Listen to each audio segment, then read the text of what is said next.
Welcome to Cyber Nexus Academy C language chapter number 2 programming in C. आज का जो हमारा टॉपिक है वो है the concept of variable. The concept of variable का मकसद क्या है? वेरिएबल हमारे पास एक स्पेस इन द मेमोरी होती है। हमारे पास मिसाल कोई भी हार्डवेयर में हमारे पास जो हार्ड डिस्क होती है, इसके अंदर एक मेमोरी को जो हम रिजर्व करते हैं उसको वेरिएबल कहते हैं।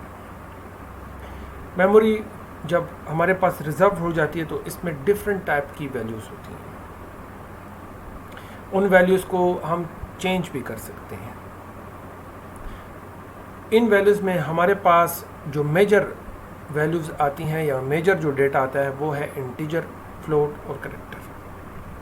अब इंटीजर और फ्लोट का क्या मतलब है? इंटीजर और फ्लोट और कैरेक्टर का मतलब है कि अगर इंटीजर में हमारे पास कोई वैल्यू आएगी तो वो 0, 1, 2 अप टू इन्फिनाइट, और -1, -2, -3 और इन्फिनाइट। मीन्स डिजिट्स में जितनी भी वैल्यूज़ हमारे पास आएंगी that is called integer values.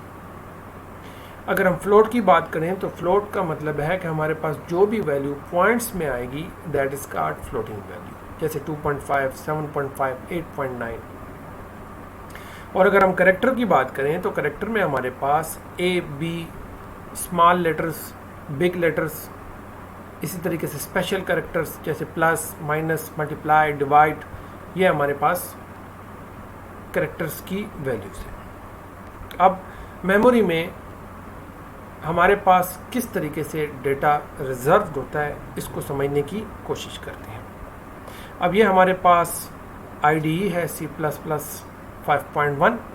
इसमें हम एक इन्वायरमेंट बनाते हैं सी लैंग्वेज का। सबसे पहले जो लाइब्रेरीज हैं उनको इंक्लूड कराते हैं। #include studio.h और conio.h।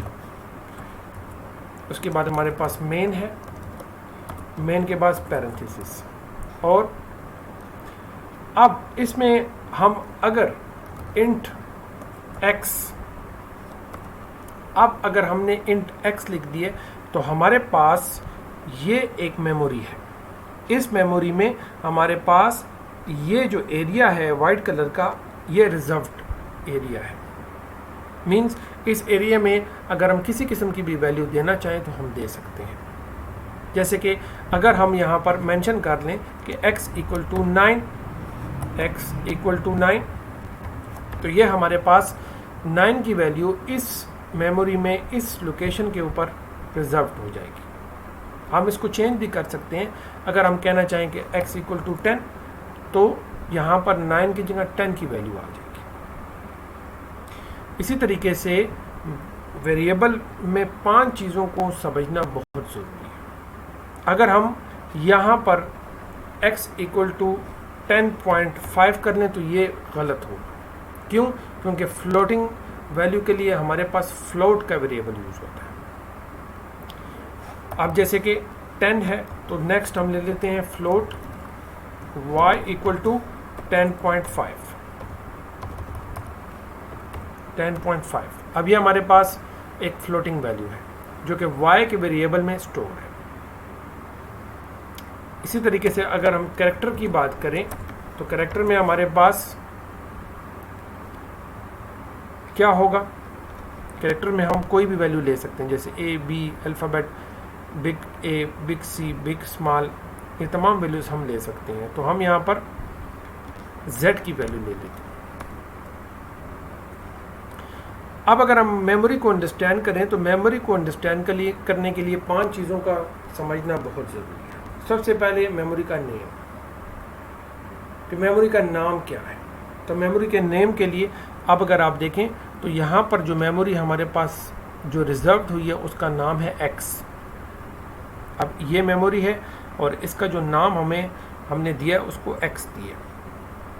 अब उसकी टाइप है, तो टाइप में हमारे पास हमारी जो या तो इंटीजर टाइप होगी या फ्लोट होगी या कैरेक्टर होगी। तो इंटीजर हम अगर ले लेते हैं इंटीजर टाइप, तो यहाँ पर हम उसकी टाइप को मेंशन करेंगे, डिफाइन करेंगे कि टाइप कौन सी है। उसके बाद उसका साइज़ है। अगर तो इंटीजर है तो इंटीजर हमारे पास इंटीजर की जितनी भी वैल्यूज़ होती हैं वो 2 बाइट्स के ऊपर बेस करती हैं। 1 बाइट इक्वल टू 8 बिट्स और 2 बाइट्स मीन्स 16 बिट्स।